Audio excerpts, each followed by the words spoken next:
Programme के इस segment में जी बात कर लेते हैं। गर्मी दिन ब दिन बढ़ती चली जा रही है और ये जो वेदर है इसमें एक तो पानी के इंटेक में हम बात करेंगे, हमें पानी की कमी से बचना कैसे है, कितना पानी हमें पीना है, और ख़ास तौर पे आजकल जो ज़्यादा अलार्मिंग है वो गैस्ट्रो के जो केसेस, हैज़े के, गुम हैज़े के जो केसेस सामने आ रहे हैं वो बहुत ख़तरनाक हैं। इस कदर ये केसेस बढ़ते चले जा रहे हैं। आप अल्लाह ना करे, अल्लाह हम सबको हॉस्पिटल्स से दूर रखे, अस्पतालों से।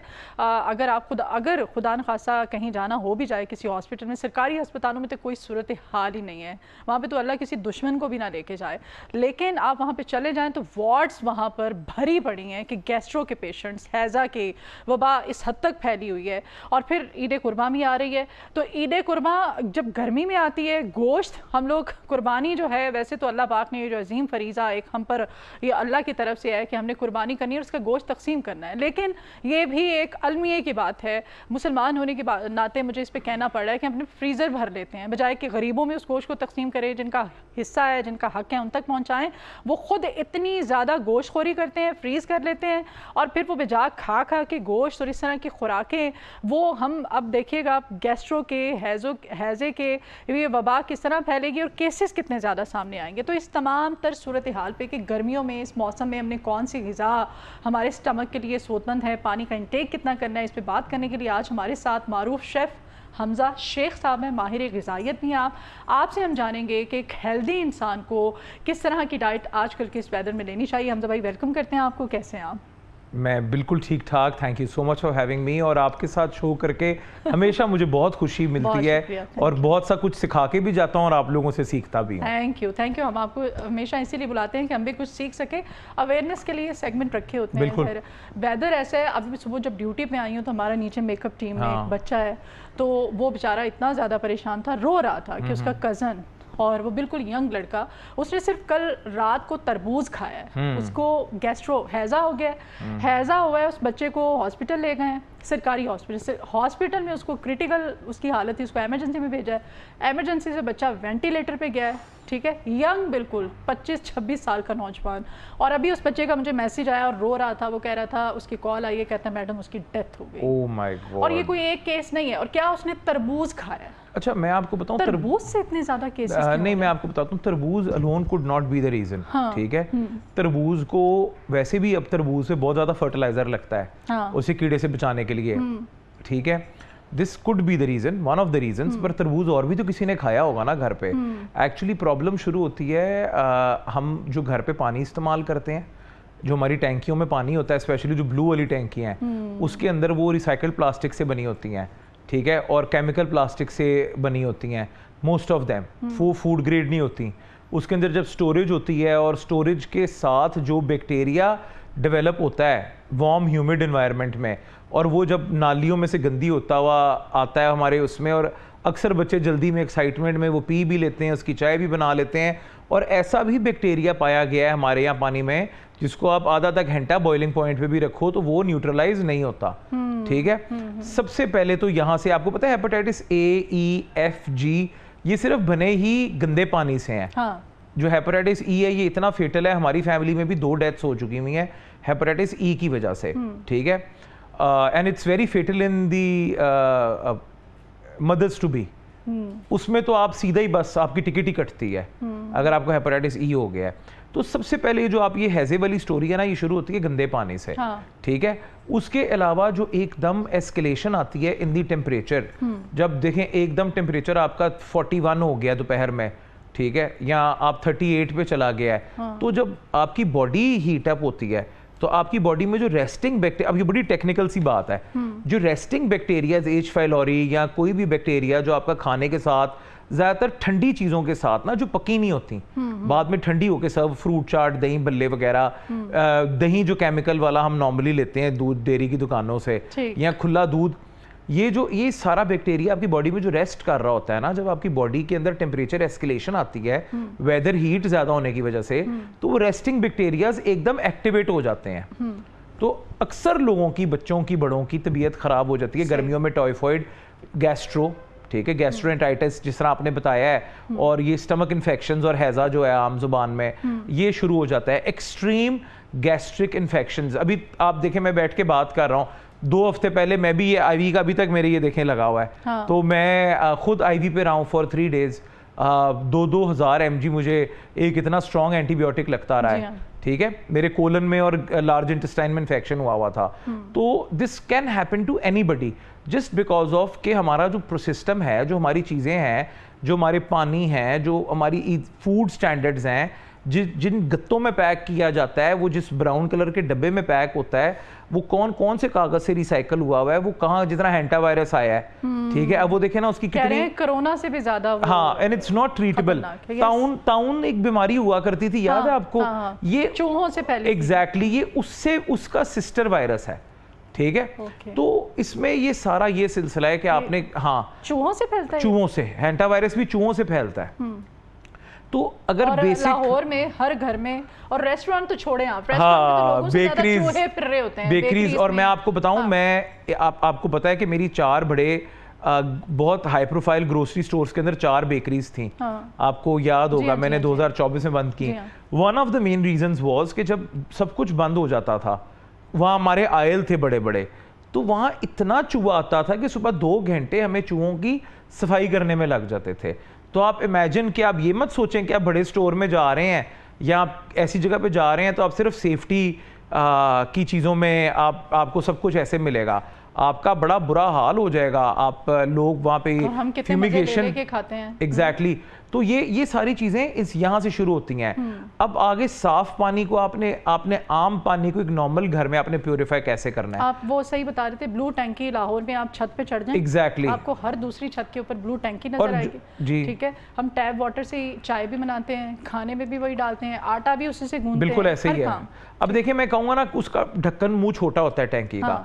अब मैं कहूंगा कि आप अपनी टैंकी को ऐसे, पहले कंक्रीट की टैंकीज बनती थी, मेरा पुराना घर है, वहाँ कंक्रीट की टैंकी है। ठीक है, वो उसके अंदर मार्बल या टाइल या चिप्स हुआ होता था, उसमें आप सिरका और सोडे से वॉश कराते हो, आयोडीन के साथ, नमक के साथ स्क्रब होती हैं दीवारें। अब्बा एक दवाई भी डलवाया करते थे, याद है? आयोडीन के साथ और नमक के साथ स्क्रब, वो वॉश होती हैं आपकी दीवारें, और वो आपके 3 से 4 महीने साफ गुजर जाते हैं। ठीक है, और अब हर 6 माह बाद टैंकी की सफाई होती है। बिल्कुल, एवरी 3 मंथ्स आई थिंक। वो लोग बाहर से बुलाए जाते थे, साथ में घर के 2 जो नौजवान लड़के होते थे, वो लगते थे, उनको लगाया जाता था। हाँ जी, हाँ जी। अब्बा जो है सुपरविजन कर रहे होते थे कि सही हो रहा है। देखिए, अब देखिए ना, मेन हमारा प्रॉब्लम यहाँ से शुरू होता है। ठीक है, जब बर्तन धुले हैं गंदे पानी से, तो बर्तन तो टेक्निकली आपने धोने से और गंदे कर दिए। ठीक है ना, वो जो डिश वॉशेस एग्जैक्टली हमारे घरों में, मैंने अक्सर घरों में देखा है, अक्सर घर बड़े बड़े अच्छे उनके किचन होते हैं हमजा भाई, हाँ, बड़े बड़े साफ सुथरे किचन, उनके स्पॉन्ज, हाँ एग्जैक्टली, जिस तरह हम लास्ट शो में भी हमने बात की थी कि हमने अलग अलग रखने हैं, कि पानी ग्लासेस का अलग, प्लेट्स का अलग, और जनरल बर्तनों का अलग, टेपरवेयर का, प्लास्टिक का अलग।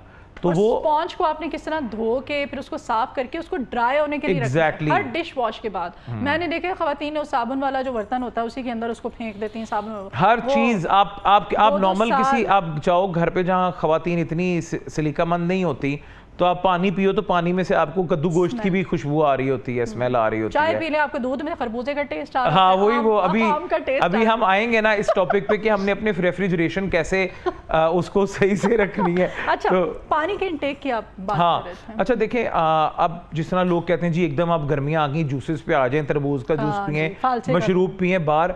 अच्छा, एक तो बाहर जो लोग खड़े हुए हैं ना, ये शरबत लगा के, इसमें एरोरूट डाला होता है इन्होंने, वो कुछ तुखमलंगे के बीज होते हैं, कलर होता है, सब सिंथेटिक होता है। ऐसे की जगह आप घर से जब निकल रहे हैं, इतना तो हर कोई कर सकता है कि आप अगर एक बड़ी बोतल पानी की ले रहे हैं तो उसमें 2-3 चम्मच शक्कर के डाल लें, थोड़ा सा नींबू निचोड़ें और पुदीने के चंद पत्ते डाल लें, एक चुटकी नमक की डाल लें, तो आपका एक बहुत अच्छा साफ सुथरा ORS की तरह का एक ड्रिंक तैयार हो जाएगा, रिफ्रेशिंग, जो आपको इमिटेशन देगा रॉ की, गन्ने के जूस की, शुगर केन जूस की, क्योंकि जो शक्कर है वो एक्चुअली डिहाइड्रेटेड गन्ने का जूस है। ठीक है, तो आपने ये 3-4 चीज़ें उसमें डालनी है, थोड़ा सा काला नमक डाल लें अगर आपको अच्छा डाइजेशन देता है, थोड़े से आप बेसिल सीड्स डाल लें, तुखमलंगा, ठीक है, चिया सीड्स को अवॉइड करें, वो मजीद डिहाइड्रेट करते हैं बॉडी को। हाँ, अच्छे से सोक हुए हुए आप बेसिल सीड्स डाल लें, आपका ड्रिंक रेडी है। फिर उसके बाद आप डायरेक्ट जूसेस की इंटेक करके अपना शुगर लेवल बढ़ाने की बजाय आप फ्रूट ब्लेंड्स पिएं। मतलब कि जिस तरह आपने लेमनेड बनाई है, लो शुगर बनाए, उसके अंदर आप 2-3 फ्रूट, स्ट्रॉबेरी डाल दें, फ्रीज की हुई रखी है, थोड़े से चंद दाने फालसे के डाल दें, उसको ब्लेंड करके आप अपना ड्रिंक घर से बना के लेके जाएं, ठीक है ना। बाहर इतने इतने पैसे देके वहां खड़े होके रेडियो पे गंदे ग्लासेस के अंदर पीने की बजाय, ठीक है, क्योंकि अब आपको नहीं पता कि आपसे पहले जो पी के गया उसको जॉन्डिस था, उसको हेपेटाइटिस बी था, सी था, और साफ पानी डाल के ऐसे अगर आप कर भी देते हो तो वो चीज़ साफ नहीं हो जाती। स्पेशली जब टेम्परेचर एस्केलेशन हो रही होती है ना, तो तब ये चीज़ें, बैक्टीरिया बहुत जल्दी ग्रो करता है और एग्जिस्ट करता है। तो आपने उस टाइम कोशिश करनी है कि आप घर से अपने आप को हाइड्रेट करने का इंतजाम करके निकलें। और फिर अगर हम बड़ा अपनी तरफ से हाइजीनिक बनते हैं, हम कहते हैं डिस्पोजेबल ग्लास में भैया जूस बना दो। हाँ जी। वो डिस्पोजेबल ग्लास, वो स्ट्रॉ, वो किस मटेरियल से बना है? एग्जैक्टली देखें, एक ही तरह का डिस्पोजेबल ग्लास 70 रुपए का भी आता है, हाँ, और 5 रुपए का भी आता है। जो 5 रुपए का आता है वो सिरिंजेस के और हॉस्पिटल वेस्ट के प्लास्टिक से या केमिकल वेस्ट के प्लास्टिक से बना होता है, ठीक है, और जिसके अंदर कलर होता है खास तौर पे ग्लास में, ठीक है ना। जो कलर्ड प्लास्टिक होता है ना वो रिसाइकल्ड होता है नॉर्मली। जो ट्रांसपेरेंट होता है, क्लाउडी होता है, वो भी रिसाइकल्ड होता है। जो बिल्कुल क्रिस्टल क्लियर होता है वो एक अच्छे ग्रेड का प्लास्टिक होता है, ठीक है। तो आप खुद स्मार्ट आपको होके चलना पड़ेगा, क्योंकि बेसिकली तो हम एक डेवलपिंग कंट्री में रहते हैं जहाँ यहाँ पे बड़ों की जान की पर नहीं परवाह, तो हम तो आम लोग हैं, तो हमें अपने आप को प्रोटेक्ट खुद करना है, अपने बच्चों को एग्जैक्टली बच्चों को प्रोटेक्ट खुद करना है हमें। और बिल्कुल, और मदीहा जब इस तरह की सिचुएशन भान जाए ना कि आपको लग रहा हो कि you are not responding to the oral medicine, आपने फ्लैजेल खा ली, नोविडेट खा ली, आपने कुछ टोटका कर लिया, आपको इंतज़ार नहीं करना अपनी बॉडी को डिहाइड्रेट होने देने का या कोलैप्स करने देने का, या आपका शुगर लेवल ड्रॉप कर जाए, आपने फ़ौरन हॉस्पिटल जाना है और अपने आप को आईवी पे, क्योंकि जब आपका गट ख़राब हो गया ना, आपका स्टमक ख़राब हो गया है, स्टमक ख़राब होने के बाद आपकी बॉडी कुछ भी अब्जॉर्ब नहीं करेगी, अब या तो थ्रो करेगी या डायरिया होगा। तो फिर आपने डायरेक्ट आईवी के अंदर, ब्लड के अंदर डायरेक्ट मेडिसिन लगवानी है ताकि आप फ़ौरन से हील करो, और वो आपकी सफरिंग जो हैजा जिसकी वजह से कॉम्प्लिकेशन बनती है और बच्चे बच्चियां बड़े बूढ़ों की जान चली जाती है, ताकि वो ना हो। यंग जो मैं बता रही हूँ आपको, सुबह सुबह जो केस सुनने को मिला है, इतना मतलब इट्स सो डेविस्टेटिंग। कितना देखे ना, एक चीज़ है कि बेशक हम इस तरह की चीज़ें सुनते हैं नॉर्मल रूटीन में, पर ये कहीं ना कहीं आपके दिमाग, बैक ऑफ द माइंड आपको ये चीज़ हिट करती रहती है कि ऐसे हुआ, ऐसे हुआ, ऐसे बेचारा बच्चा एक ज़ाया हो गया। ठीक है। अब और ये तरबूज खाना, और सही कह रहे हैं हमजा के घर के दूसरे लोगों ने भी खाया होगा, ट्रिगर कर गया उसको। Exactly. फिर उसने तरबूज खाने के बाद पता नहीं क्या बात परहेज़ी की है। पहले तो हम फ्रूट्स लेके आते हैं, उनको अच्छी तरह से वॉश करने का क्या तरीका होना अच्छा चाहिए? देखें, नॉर्मली हमारे यहाँ फ्रूट्स पे फर्टिलाइजर भी होता है, पर बहुत से फ्रूट्स पे नहीं भी होता। अच्छा, ठीक है। उसका तरीका ये है कि आप हमेशा फ्रूट को ठंडे पानी में वॉश करें, खास तौर पे जो नरम नेचर के फ्रूट है ना, जो नरम होते हैं, स्ट्रॉबेरी है, बर्फ, स्ट्रॉबेरी को तो आइस्ड पानी में वॉश करना चाहिए, बर्फ वाले पानी में। अच्छा। ठीक है ना। आपने बर्फ वाले पानी में इसको वॉश किया, उसके बाद आपने बेकिंग सोडा जो है 1 टीस्पून डाला, उसमें से उसकी सारी कंटेमिनेशन, मट्टी और गंदगी निकल जाती है। उसके बाद जो आपने स्ट्रॉबेरी खानी है ना 4, 6, 8 घंटे के अंदर, ठीक है, वो आप खा लें। ठीक है। उसको आप अलग से एक शीशे के कंटेनर में रख लें, सही है, ठंडी रहेगी, क्रिस्प रहेगी। नहीं तो आप फौरन इसकी टिप्स उतारें और इसको फ्रीज कर लें। स्ट्रॉबेरी ब्लेंड्स में और जूसेस में बहुत अच्छी लगती है। आप 2 दिन रखी हुई स्ट्रॉबेरी नहीं खा सकते पाकिस्तान में, क्योंकि ये ठंडे ममालिक का फ्रूट है, तो यहाँ पे ये बहुत जल्दी पानी छोड़ जाता है, सुंगड़ जाती है फ्रिज में भी। अगर आपने देखा होगा कि मार्च के बाद अगर आप स्ट्रॉबेरी लाओ तो बिल्कुल, वो उसकी वजह ये कि यहाँ के टेम्परेचर यहाँ के लिए, यहाँ का ये फल ही नहीं है। और अब आपने देखा होगा कि हाइब्रिड की वजह से स्ट्रॉबेरी जो है वो बड़ी टेढ़ी मेढ़ी स्ट्रॉबेरी आ रही, 3-3, 4-4 जुड़ी होती हैं इकट्ठी।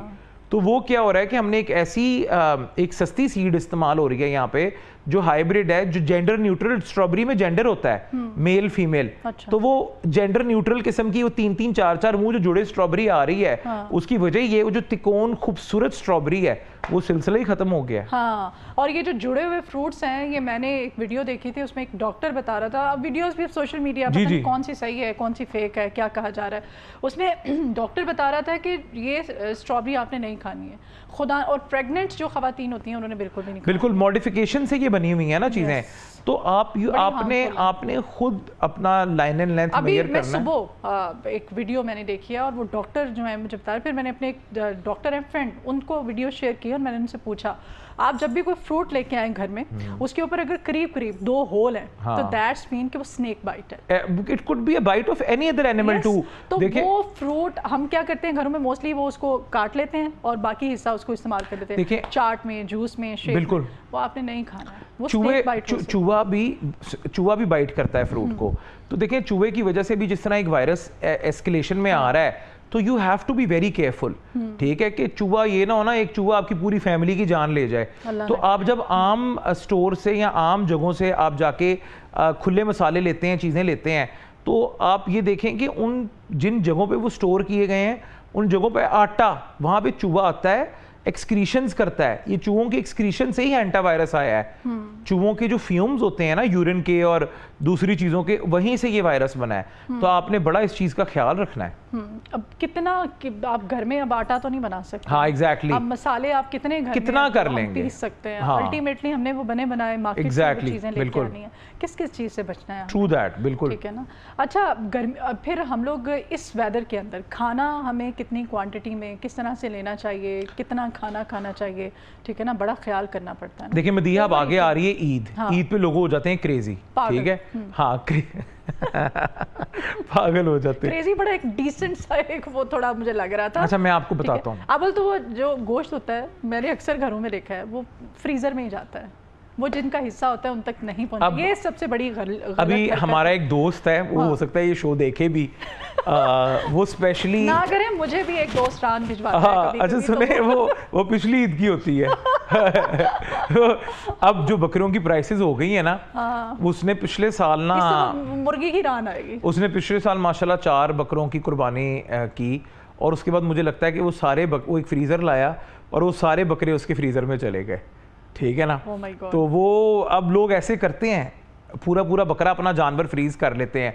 अच्छा अब तो मैं फिर कुर्बानी तो नहीं है, मैं आपको बिल्कुल एग्जैक्टली, आपने अपने आपने अपनी रूह को खुश किया है, आपने अल्लाह की राह में, या आपने बिल्कुल ये। और दूसरा मैं आपको बताता हूँ कि ये जो कुर्बानी का जानवर होता है ना, ये स्ट्रॉन्ग फीड पे रेज होता है। एंड पे इसको बकायदा एक बल्किंग की फॉर्मुलेटेड खुराक दी जाती है, टीके लगाए जाते हैं बेचारों हाँ को। वो उसकी वजह से मेरा दोस्त अभी फार्म रन कर रहा है। अच्छा, हम बड़ा क्लोजली हट्टा कट्टा जानवर होता है मंडी के अंदर, घर लेके आते हैं, सुबह उठते हैं तो वो बकरा आधा हुआ होता है, बैल आधा हुआ होता है, वो उनको बेसन और आटे वाला पानी पिलाया होता है, वो आफरा हुआ जैसे वो, हाँ जी, उसको वो हुआ होता है, उसका पेट फूला होता है, ठीक है ना। तो वो जो है ना, वो सिलसिला बिल्कुल आप बिल्कुल दुरुस्त कह रही हैं, ये है। अच्छा मैं आपको इसकी गोश्त के रिगार्डिंग, हाँ है ना, आज तो हम 2 सेगमेंट्स कर सकते हैं। आज मदीहा बाजी का भी मूड बहुत अच्छा है और एग्जैक्टली। अच्छा मैं आपको बताता हूँ, उसमें ना ये है गोश्त के मुतल्लिक मैं बताता जाऊँ कि हमें अक्सर लोग शिकायत करते हैं कि हींग आ रही है गोश्त में से कुर्बानी के, ठीक है। उसकी वजह ये कि स्ट्रॉन्ग खुराक पे ये जानवर रेज हुआ होता है, इसका वेट भी ज्यादा होता है। जो हम नॉर्मल बकरे नॉर्मल दिनों में खाते हैं वो 28, 29, 24, 25, 28, 30 किलो का जानवर ज़िबा हो जाता है। वो थोड़ा सा एज में कम होता है तो उसका गोश्त भी छोटा होता है, चांपें भी छोटी छोटी होती हैं, उसके सारे जिस्म के अज़ाएं वो छोटे होते हैं, हाँ टेस्ट भी अच्छा एग्जैक्टली। तो जो कुर्बानी का जानवर होता है वो कदरे बड़ा होता है साइज में, क्योंकि वो लोगों ने जरा सेलिब्रेट करनी होती है उसकी ब्यूटी भी, तो उसका जो गोश्त है वो महक मारता है।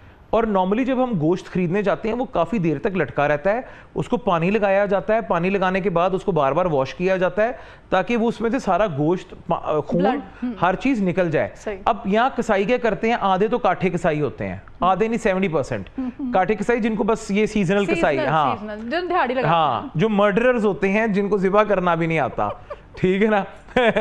तो जानवरों से मोहब्बत, ये आप इंसानों से ज्यादा जानवरों से मोहब्बत? नहीं, मैं दोनों से करता हूँ, ऐसी बात नहीं है।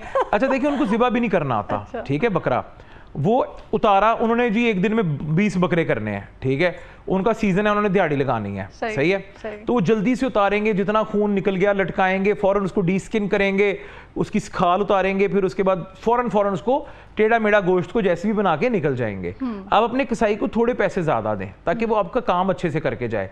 इसका तरीका ये है कि आपने ज़िबा कर लिया जानवर, ज़िबा करने के बाद आपने उसको लटका देना है, जब उसकी बॉडी थोड़ी कूल डाउन होगी तो उसकी खाल उतारें, उसमें जुल्म मत करें, ठीक है ना। और उसके रिफ्लेक्सेस रहते हैं जानवर के कुछ देर तक। अगर वो ये सब करने लग जाएंगे तो अगली बुकिंग जो उन्होंने नहीं, वही तो मैं ये कह रहा हूँ ना कि देखिए इंसानियत का दायरा नहीं हमने छोड़ना ना, वो अच्छे से उसको पानी लगवाएं, उसको वॉश करते जाएं, 5, 6, 7, 8 दफा उसका पानी निकलने दें, ठीक है। जब वो गोश्त अच्छा नाइस एंड पिंक हो जाए तो तब आप गोश्त को बनाएं। जब आप तब गोश्त को बनाएंगे तो आप उसके बाद देखिएगा कि उसका रिजल्ट कैसा जबरदस्त आएगा और आपको उसमें से स्मेल नहीं आएगी। घर में ईद वाले दिन जो कसाई आता होगा ना, वो तो खैर अच्छा, मैं इसको मैं बिल्कुल मैं इस चीज़ को मानता हूँ, हमारी सुन्नत इब्राहिमी है और हर चीज़ को, पर यह कि मैं कुछ 10-12 साल से देख नहीं रहा कुर्बानी, देखी नहीं जाती, तो भाई और अब्बू या स्टाफ अब्बू का या वो लोग देख लेते हैं, तो वो मैं ये कि बाद में गोश्त वगैरह देख लेता हूँ, पर वो जो प्रोसेस है ना गर्दन अलग होने का और ज़िबा होने का, वो कुछ लोगों से नहीं देखा जाता जनरली। तो ये सारा सिलसिला। अच्छा, तो वो फिर आपने गोश्त आपका हो गया, बन गया, आपने अपना हिस्सा रिश्तेदारों का और गरीबों का अलग अलग कर फिर अपना गरीबों का अलग। अच्छा, वैसे तौबा मेरी याला, मैंने खुद देखा है बड़े बड़े घरों से ना सिर्फ छिछड़े फिपड़े और कटआउट्स जो है ना आप बाहर गरीबों में बांट रहे होते हो। तो आप फिर अगर आप कुर्बानी कर रहे हो तो उसको भरपूर करो, आप अपने लिए अपना फ्रीजर मत भरो, फिर आप सबको दो, जो जिस नीयत से की जाती है, जिस वजह से की जाती है उसको फुलफिल करो, ठीक है। अच्छा, एनीवेज, तो फिर आपका गोश्त आ गया अंदर किचन में आपने अगर गोश्त जो पकाना है उसको भी और जो आपने फ्रीज करना है उसको भी। अब जिंजर है एंटीसेप्टिक, ठीक है। आपने पानी लेना है, उसके अंदर आपने डालना है अदरक क्रश हुआ हुआ, साथ सिरका, ठीक है, व्हाइट विनेगर इसको क्लींस करने के लिए, और साथ आपने 1 टीस्पून हल्दी, सही है। उसके अंदर आपने एंटीसेप्टिक, बहुत जबरदस्त एक एनवायरनमेंट बन जाएगी गोश्त को सोक करने के लिए और उसकी जो स्मेल है उसको न्यूट्रलाइज करने के लिए। आप कुछ देर बाद देखेंगे पानी ग्रीन सा हो गया है, ठीक है। अच्छा। वो ग्रीन सा ये होता है कि जितना खून और बैक्टीरिया मीट के अंदर होता है वो सारा निकल जाता है, ठीक है। उसके बाद आपने इसको छान लेना है, ड्राई होने देना है, आपने इसको रख देना है एक छाननी खुले बर्तन में, उसका सारा पानी निकल जाए, जो आपने फ्रीज करना है अगले 10-12 दिन के लिए रख लें बस। हाँ। जो आपको दावतें हैं या कुछ खास आपका कोई कट है जो आपको पसंद है, अब ये आप कहें जी मैंने 6 महीने का स्टॉक कर लिया है, लोग करते हैं, बिल्कुल करते हैं, तो वो ज्यादती है, ठीक है, वो आप रख लें। और जो आपने पकाना है आप इस प्रोसेस से निकल के, ऐसे लोग जब दोजख में होंगे तो इनके साथ वो बकरे, वो दुम्बे, वो जो बैल होंगे वो भी दोजख में गवाही देंगे कि हाँ इन्होंने हमें अपने फ्रीजर में डाल दिया, अपने फ्रीजर में रखा था, जिनका हक था, जिनका हिस्सा था, उन तक नहीं इन्होंने पहुंचाया। तो मैं अभी बिल्कुल मैं आपको, अब तो इंग्लिश किस्म के डब्बे आ गए हैं ना गोश्त देने के लिए, तो नॉर्मली नेबर्स एक दूसरे को गोश्त भेजते थे, तो किलो, 1.5 किलो, 2 किलो एक घर से दूसरे घर आता था। अब 4, 3, 6, 8 बोटियों पे बात आ गई है। अच्छा। तो वो इसकी देखिए लोग, क्योंकि लोगों ने इतना एक्सपेंसिव हो गया है, नहीं एक्सपेंसिव नहीं, लोगों की नीयत नहीं भरती, लग्जरी में आप इतने लालची हो गए हैं कि आपका दिल नहीं भरता, बिल्कुल एग्जैक्टली, हो जाते हैं हॉस्पिटल में एडमिट हो जाते हैं, बिल्कुल, ठीक है, खुद खा के आप किसी को देते हुए आपको। और गोश्त को प्रॉपर टाइम देके पकाएं, उसको प्रॉपर आपने टाइम देना है, उसको सही पकाना है उसके, ताकि सारा बैक्टीरिया, सारे जरासीम, वो जितनी स्ट्रॉन्ग खुराक लेता आया है वो सब खत्म हो जाए, क्योंकि खुराक वैसे तो जाके गोश्त में ही मसल्स के अंदर ही एब्जॉर्ब होनी है ना, हाई प्रोटीन डाइट जो ले रहा था, और थोड़ा सा क्वांटिटी देख के और अपने हिसाब से, तकरीबन एक कोई बहुत ही शौकीन इंसान है तो 1.5 पाव से ज्यादा गोश्त एक टाइम पे ना कंज्यूम करे। खाने को तो आप खा लो, ठीक है, कुएं आप डालते जाओ, फिर बाद में जो आपने हॉस्पिटलाइज होना है और बीमार होना है। अच्छा, और फिर क्या होता है, बारबेक्यू बन रहा है, वो सही नहीं पक रहा, कच्चा पक्का लोग खा रहे हैं, यहां से असल बीमारी होती है शुरू।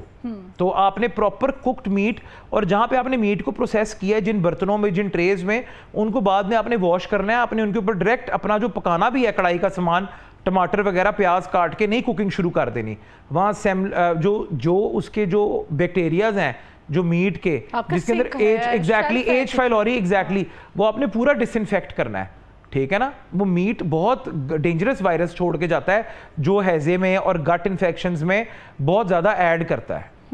अब कितनी ज्यादा केयर, मतलब हाँ। माहिर शेफ जो है वही हमें बिल्कुल कि आपने क्या क्या ख्याल रखना। मेरा, आप घरों में कह रहे हैं, आप रेस्टोरेंट्स में क्या होता होगा, बस ना ही पूछे।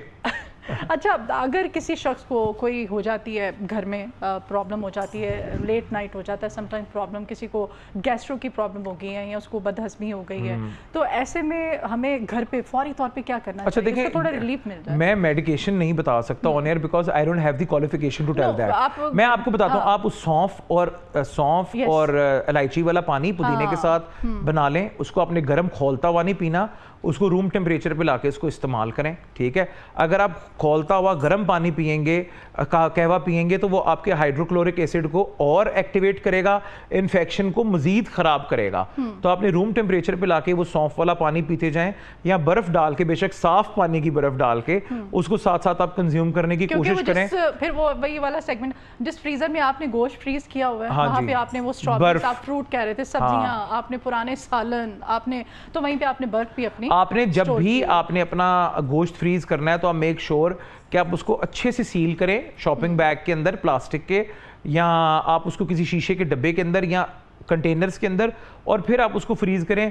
ऐसे ही आपने खुला रख दिया तो गोश्त का जायका भी खराब होता है, और एक टर्म होता है फ्रीज ड्राई, फिर चिलर बर्न, ऊपर से खुश्क एक तय आ जाती है गोश्त के ऊपर, जो उसके फ्लेवर को और टेक्सचर को भी, यस, चिलर बर्न, ठीक है ना, तो वो हो जाती है। तो हमेशा आप अपने गोश्त को अच्छे से पैक करके तरीके से उसको फ्रीज करें और जल्द से जल्द खा लें, क्योंकि हमारी लाइट भी जाती है, वो थॉ होता है, फिर फ्रीज होता है, फिर थॉ होता है, फिर फ्रीज होता है, तो उसकी वजह से उसका टेक्सचर और टेस्ट और बैक्टीरिया उसके अंदर एग्जिस्ट करना शुरू हो जाते हैं। और फिर जब कुर्बानी होती है तो उसकी फौरी बाद सबसे पहले क्या काम हम लोग करते हैं हमारे घरों में, कि वो जो होते हैं उसके ऑर्गन, फेफड़ा हो गया, कलेजी का फौरी तौर पे खवातीन को दी जाती है। बिल्कुल ऐसे ही है, उसी वक्त वो निकाल, वेट भी नहीं किया जाता, खून निकलना उसका, बिल्कुल ऐसे। उसका भी तरीका देखें, कलेजी का यही है कि आप उसकी सफाई करवा लें, सफाई करवाने के बाद उसको आप अच्छे से भून के दें, क्योंकि ये वही कलेजी है जिसने स्टीरॉयड वाली खुराक ली हुई है। उसको फिर लिवर है ना, देखें लिवर है हमारी, हर चीज जाके इवेंचुअली लिवर के अंदर अब्सॉर्ब होती है। जितने हम केमिकल्स और प्रोसेस्ड चीजें खाते हैं उसका इफेक्ट मेडिकेशन ले रहे होते हैं तो लिवर में जाती है। तो आपने इसको भी काट के, इसकी सफाई करवा के, इसको अच्छे से लहसुन अदरक के साथ भून के, जब ये थोड़ी सी टफ हो जाए, कच्ची पक्की कलेजी आप नहीं खा सकते, ठीक है। कुछ बॉडीज के अंदर पावर होती है फाइट करने की, कुछ बॉडीज नहीं टॉलरेट करती। आपने पहले दिन कलेजी खाई है, जरूरी नहीं है कि आप उसी दिन बीमार हो, आप तीसरे दिन बहुत बुरा बीमार हो सकते हैं। ये नहीं है कि यहाँ से कलेजी गई और वहां पे आप लेट गए, जिस तरह तौबा मेरी आला जहर खा लिया है। पर ये चीजें आपके, हमारे फैमिली फिजिशियन भी यही कहते हैं, कहते हैं कि आप अगर आपको गैस्ट्रो है, डजंट मीन कि आपने अभी कुछ खाया तो फौरन एग्जैक्टली आपको दूसरे तीसरे चौथे दिन भी 1 वीक के अंदर अंदर वो चीज इंक्यूबेट करता है ना, जाके आपकी इंटेस्टाइन्स की वॉल्स के साथ साथ इंक्यूबेट करता है, आपका पीएच, आपके स्टमक का बैलेंस खराब करता है, आपका स्टूल खराब हो जाता है, डायरिया, आपकी डाइजेशन खराब हो जाती है, आप थ्रो आउट करना शुरू कर देते हो। इतना गोश्त खा के फिर ऊपर से वो हम लोग Fiji drinks, Fiji drinks, soft drinks P रहे होते हैं, एग्जैक्टली, वो कि हजम हो जाए, उससे आपके स्टमक का जब पीएच खराब हो गया है ना, तो वो फिर आप गए। तो उसका तरीका हमने जो गुड़ वाला शरबत बताया है, सौंफ इलायची का शरबत बताया है, लेमनेड बताई है, लेमनेड भी कम नींबू के साथ, ठीक है। आप ये लाइटर चीजें पिएं, और अपने, अगर आपको डेयरी सूट करती है तो कच्ची लस्सी थोड़ी सी ले लें, ठीक है, अगर डेयरी सूट करती है तो, ठीक है, नहीं तो बस तरीके से चलें। आपका पेट है, आप ही का गोश्त है, 3, 4, 5 दिनों में आराम आराम से खा लें, तो बस एकदम अपने आप पे जुल्म मत करें। बहुत शुक्रिया हमजा शेख साहब, thank you so much for having me, बहुत बहुत शुक्रिया।